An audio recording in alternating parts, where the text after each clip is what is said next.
رابطه رهبر سابق شرکت اکسون موبیل رکس تیلرسون با روسیه از موضوعهای اساسی بحث نامزدی او به مقام کاتب دولتی ایالات متحده آمریکا در سنا خواهد بود.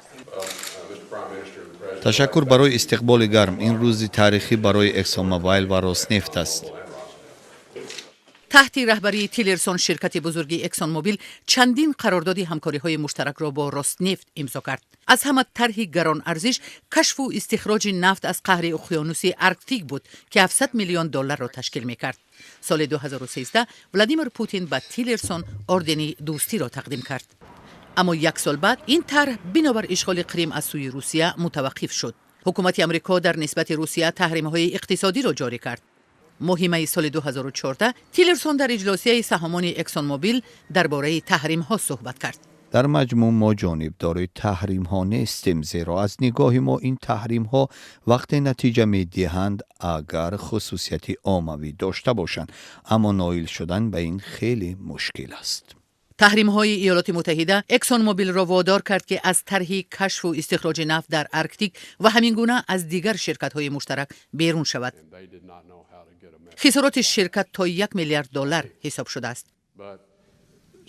ارتباط من با پوتین 15 سال ادامه دارد. ما از سال 1999 با هم شناسایی و مناسبت نزدیک داریم. من جانبداری همه عملهای پوتین نیستم. بیشتری رهبران کارهایی را انجام میدهند که من قبول ندارم، اما پوتین میفهمد که من تاجر هستم.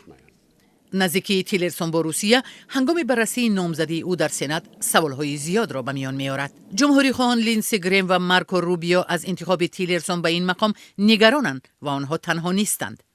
مرا مناسبت نزدیک او با پوتین نگران می کند. به همه معلوم است که آنها طرح‌های بزرگ مشترک داشتند و این عامل برای درک پوتین و تهدیدهای روسیه تاثیرگذار خواهد بود. در مصاحبه با نستعلیق ورمی رهبر بنیاد امنیتی انرژتیکی کنستانتین سیمونوف تاکید کرد که تعیین تیلرسون به مقام کاتب دولتی ایالات متحده به منفیت مسکو خواهد بود.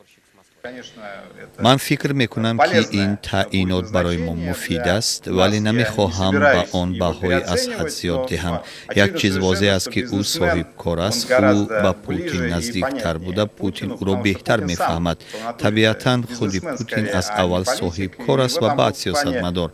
از این نقطه نظر برای آنها دریافت سازش آسان تر خواهد بود. ماه ایون سال 2016 تیلرسون در همایش اقتصادی سنت پترزبورگ در پاسخ به سوال مربوط به تحریم ها از رهبر روسنفت ایگور سیچین اقتباس کرد.